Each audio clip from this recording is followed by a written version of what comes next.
$154 million flowed to political parties from undisclosed sources during the funding period for the last election. That's about 40% of their total money. And the amount of dark money in Australian politics has been rising. We have quite a high disclosure threshold.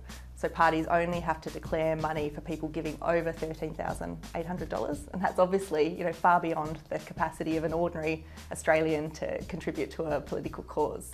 The second issue is that people can split their donations. So someone could give a series of donations that are under the threshold, and the political parties aren't required to aggregate those.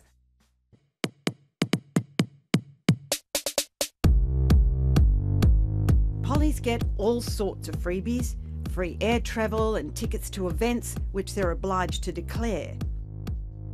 And who are the most frequent corporate guests? According to the Grattan Institute, number 1, Maurice Payne, then Defence Minister, including dinner at Noma, donated by Lend-Lease. Yum. Number 2, Michelle Rowland, Shadow Communications Minister, courtside at the Australian Open, thanks Tennis Australia and Optus. Number 3, Michael McCormack, Deputy Prime Minister, barracking at the AFL Grand Final, courtesy of NAB. Politicians argue that it's an essential part of their job.